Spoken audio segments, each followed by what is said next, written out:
उसे देखकर तरस खाया। उसने उसके पास आकर उसके उसके पर तेल घाव पर तेल लगा और दाखरस दाखरस डालकर डालकर पट्टियां बांधी और अपनी सवारी पर चढ़ गया। सवारी पर चढ़ाकर सराय में चला ले गया और उसकी सेवा टहल की। दूसरे दिन उसने दी 2 दिनार निकाल कर सराय के मालिक को दिया और कहा इसकी सेवा हटल करना इसकी सेवा टहल करना और और जो कुछ तेरा और लगेगा वह मैं लौटने पर तुझे भर दूंगा। अब तेरी समझ में जो डाकुओं में गिरा गया था इन तीनों में से उसका पड़ोसी कौन ठहरा। उसने कहा वही जिसने उस पर दया की। यीशु ने उससे कहा जा तू भी ऐसा ही कर। आमीन। आमीन। मार्था और मरियम के घर यीशु चलो तुम भी पढ़ो। जब वे जा रहे थे तो वह एक गांव में गया और मार्था नामक एक स्त्री ने उसे अपने घर में उतारा। मरियम नामक उसकी एक बहन थी। वह प्रभु के चरणों में बैठकर उसका वचन सुनती थी। परंतु मार्था सेवा करते करते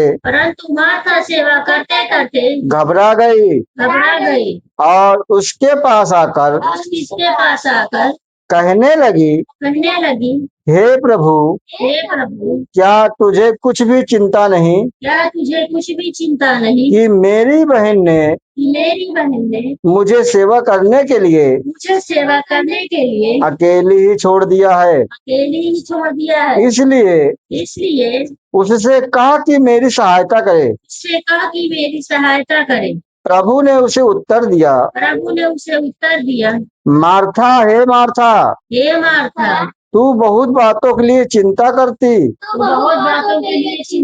और घबराती है।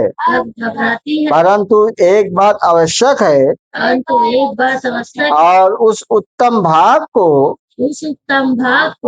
मरियम ने चुन लिया है जो उससे छीना ना जाएगा। हालेलुया।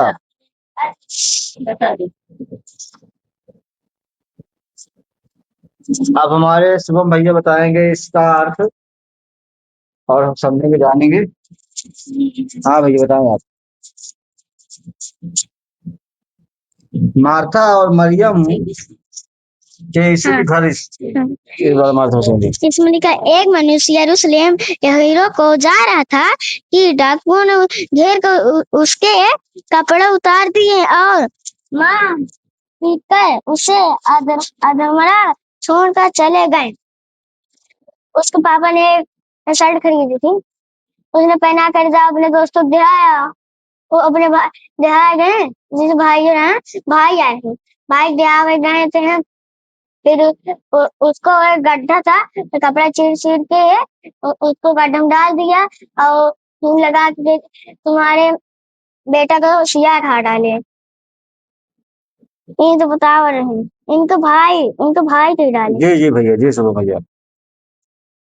और फिर छोड़ के चले गए। जी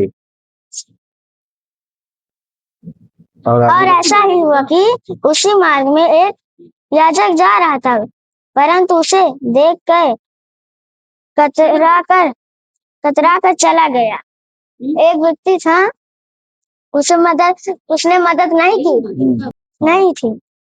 तो फिर याजक चला गया। फिर एक दूसरा याजक आया। इसी रीति से एक लेवी उस जगह पर आया वह भी उसे देखकर कतरा कर चला गया, वो भी चला गया। अपरंतु एक सामरी यात्री वह निकला और उसे देखकर तरस खाया। उसने उससे पास आकर उसके घाव पर तेल और दाखरस डालकर पट्टियां बांधी जी और उसके जैसे घाव नहीं थे, बहुत एक्सीडेंट हो जाता था, वैसे उसे घाव करके निकाला। जी और जो लोग थे वो देख देख के चले गए, कुछ भी नहीं करे। और एक व्यक्ति निकला वहां, यात्री आया और उसे देखकर तरस खाया। हाँ, और उसे देखकर तरस खाया और उसे पट्टियां बांधी, दाग में झूले कर पट्टियां बांधी।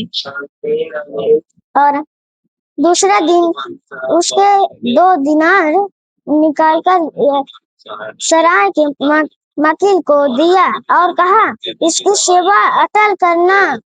हालेलुया। हालेलुया। उसकी अटल हरदम सहायता मदद करने रहने, कुछ भी कमी घटी ना हो।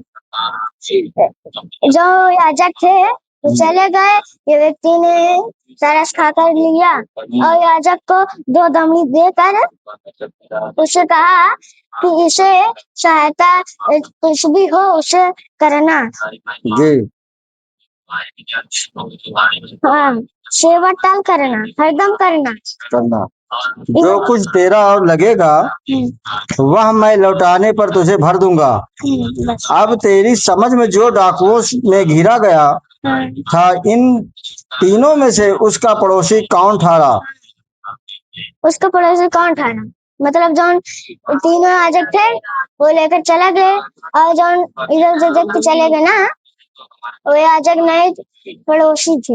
और वो पड़ोसी जौन थी उसको सहायता की, तरस खाकर ले आए डॉक्टर के पास, फिर पट्टी बांधी, तेल लगाकर दाग में धुले। जी उसने कहा, वही जिसने उस पर दया की, यीशु ने उससे कहा, जो तू भी ऐसा ही कर। हालेलुया। हालेलुया।